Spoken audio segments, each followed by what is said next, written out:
Whistle മുഴങ്ങി. ഒറ്റപ്പെടുത്തം മതി.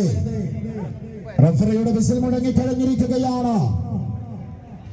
റിബണിനും വിസിലിനും ഇടയിലുള്ള നൂൽബന്ധം പൊട്ടിയാൽ പിന്നെ പൊരുതി മരിച്ച കൂടപ്പിറപ്പിന്റെ ചങ്കില ചോര എതിരാളികളിൽ പ്രയോഗിക്കാൻ സർവയുദ്ധ സന്നദ്ധരായ മുന്നണി പോരാളികളായിട്ട് സ്ഫടികത്തിന്റെ കരുത്ത് കാണട്ടെ.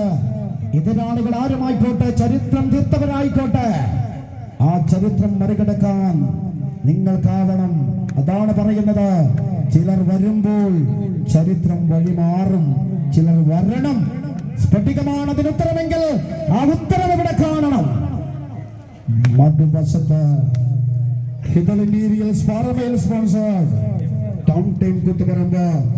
ഇത് കൂത്തുപറമ്പെന്ന കരുത്തനായ പടനായകനെ പടക്കപ്പലേൽപ്പിച്ചുകൊണ്ട് കരുത്തരായ പോരാളികൾ, ശിവജിത്തടക്കം ശക്തമായ പോരാളികൾ ഈ മണ്ണിനകത്ത് നല്ല ഒരൊറ്റപ്പെടുത്ത മതി. താണം ചെരിഞ്ഞും ചാഞ്ചാടി കളിക്കുന്ന കമ്പയെ ചാണക്യതന്ത്രങ്ങളാൽ ചതിക്കുഴിയിൽ പെടുന്നതല്ല. കാണികൾ നിശബ്ദരാണ്. ഒന്ന് കയ്യടിച്ചു കൊടുത്ത്. നല്ല പോരാട്ടം വരുമ്പോൾ നല്ല കയ്യടിയോടെ സ്വീകരിക്കണം. കാരണം ഒരു കളിക്കാരൻ എന്ന് പറയുന്നത് 3-4 ദിവസം ഭക്ഷണം ഉപേക്ഷിച്ച് തുക്കം കുറച്ചാണ് കളിക്കളത്തിലേക്ക് വരുന്നത്. അവർക്ക് കിട്ടുന്ന ഏറ്റവും വലിയ സമ്മാനം എന്ന് പറയുന്നത് നിങ്ങളുടെ കയ്യടിയാണ്. നിരാഹാരം ഇരിക്കുന്നവർക്ക് ഒരു കയ്യടി കിട്ടുമ്പോൾ ആ കയ്യടി കമ്പവരിക്കോട്ടിൽ അവർ പ്രാവർത്തികമാക്കും. കരുത്ത് കാട്ടും, കമ്പ കൊണ്ട് കണക്ക് തീർക്കും, പക വീട്ടാനുള്ളതാണ് എന്ന മനസ്സിൽ ഓർമ്മകൾ കടന്നു വരും. എല്ലാവരിലേക്ക് ഇനി ആവേശമാകുന്ന പോരാട്ടത്തിന് 2 തുല്യ ശക്തികൾ ഇഞ്ചോടിഞ്ച് പോരടിക്കുകയാണ്.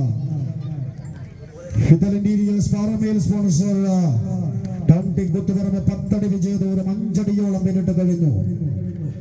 ഒന്ന് തളർത്തി തകർത്ത് കളയണം. കാല് മുന്നോട്ട് വെച്ച്, കൈ പിറകോട്ട് വെച്ച്, ഒന്ന് ചാങ്ങമർന്ന്, ഒന്ന് ചരിഞ്ഞമർന്ന്, കാലിനുടുമ്പിന്റെ പിടുത്തം, കൈക്ക് കാലിനുമ്പിന്റെ കണ്ണ്, കരുത്ത്, കണ്ണിൽ കുറുക്കന്റെ ബുദ്ധി. Town team Hithal interiors sponsor town team Koothuparamba മത്സരം.